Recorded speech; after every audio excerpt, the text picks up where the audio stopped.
name's Mike Tang. And my name is Bill Tang. We will be at your MC tonight.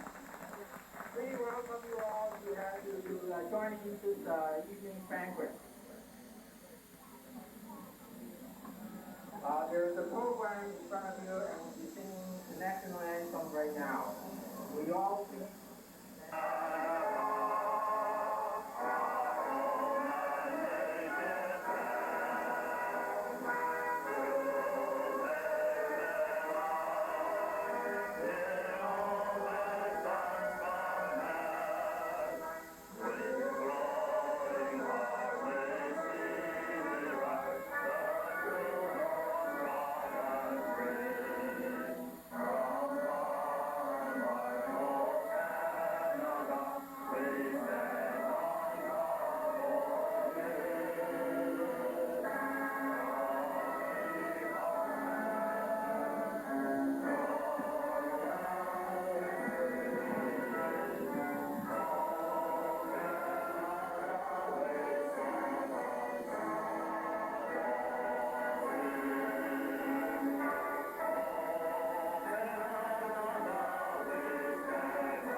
To me, the dinner has always been a joyous, happy occasion.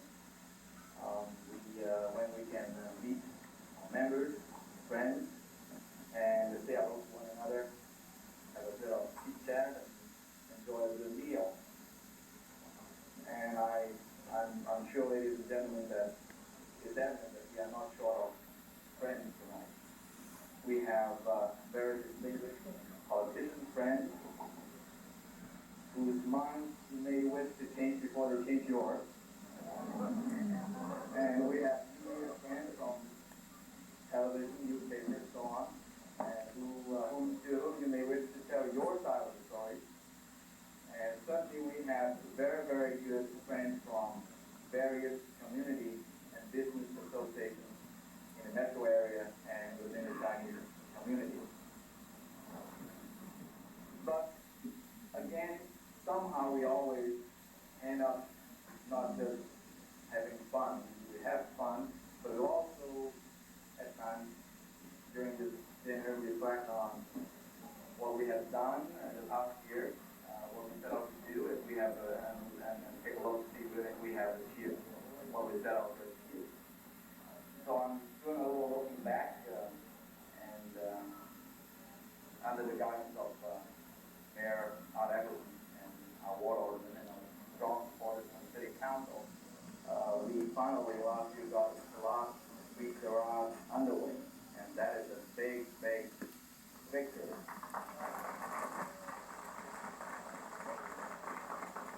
It really is no mean feat in itself, because to get there we need the approval not only of the politicians, but the residents, businesses, and everybody interested in the garage. And of course, including those frustrated drivers who try to get in and out of Chinatown. And we also saw the twinning of the city of Toronto with the city of Chongqing of China. And we think it is a wonderful celebration of friendship and a commitment from both countries to furthering trade and cultural exchanges between the two cities. So we all drink to that. And we must at this time also remember the contributions of our immediate past president, Mr. Ting Tan, who put in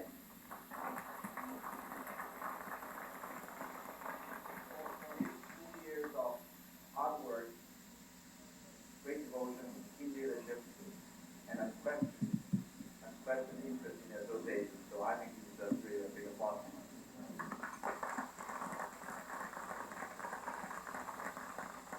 And looking ahead, we have immediate Chinatown issues that deserve top priority for all of us, members, board, and friends and neighbors. We have traffic problems, waste management, street vending, the Spadina LRT proposal,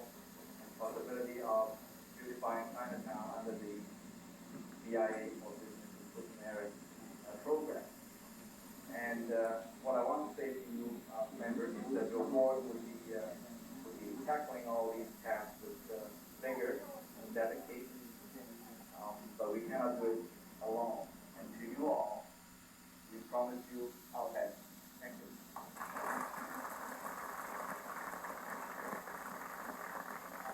Before I hand the podium back to Mike and Zhang, I'd like to mention that the mayor has been here and he spent half an hour with us in going around saying hello to everybody, and he said that he has made a commitment that he has to go so he can make it. And we also have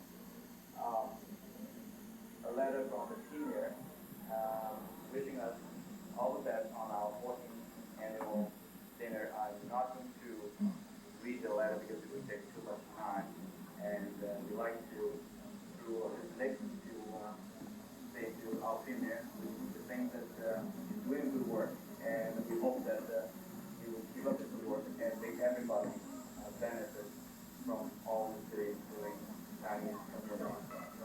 So, Mike, or Bill, you can have the podium. By Honorable Rob Nixon. But before I ask Rob to come up to the stage, So many governments and materials, I have to stay with the prepared notes on his bill. First of all, let me say that everybody knows that Mr. Nixon played perhaps the most important role in forming the new minority government just about a year ago. And I think it is partly acknowledged. So first of all, I'd like to say that being a high-profile member in the Ontario, a new Labour government, Robert Fletcher Nixon was sworn in as Provincial Treasurer and Minister of Economics on June 26, 1985. As a key minister in Premier David Peterson's cabinet, Mr. Nixon's lifelong dedication to public life and broad political experience have earned him the additional responsibility of Minister of Revenue and Government House Leader, and presently he is also acting Chairman of the Board of Management. It was about more than 20 years ago in 1962 by-election when he began his political career as the member of the riding of Branch Oxford and Norfolk Falls. Only 5 years later, following in the footsteps of his father, former Ontario Premier Harry Nixon, he won the leadership of the Provincial Liberal Party. He held that post for 9 years, and during that period of time, he was also leader of the opposition. As an expert in parliamentary procedure, Mr. Nixon's role as House Leader, he must guide government's legislative agenda through a very sensitive minority legislature. Since his early days in political life, he has earned a reputation for fiscal responsibility, social compassion, and a commitment to more open government. In his first economic statement as Treasurer, delivered to the legislature in July, he stressed the need for improvement in education and health services and more effective training programs and employment opportunities for youth. At the same time, he emphasized one of the government's highest priorities, and that is fiscal responsibility. We also know that Mr. Nixon is a very active farmer, and he owns and operates a 250-acre family farm, and therefore he has the first-hand knowledge of the province's agriculture industry and measures to ensure the future viability of this vital sector of the Ontario economy was named as another high priority in his economic statement. Also, we know that Mr. Nixon has a varied career as a former high school teacher in Sault Ste. Marie and Toronto, and Mr. Nixon received an honorary Bachelor of Science and an honorary Doctor of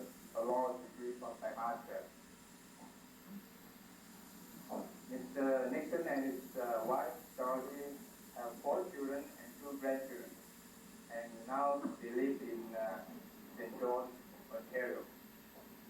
Ladies and gentlemen, let me present to you maybe the most important person in Ontario, Mr. Nick.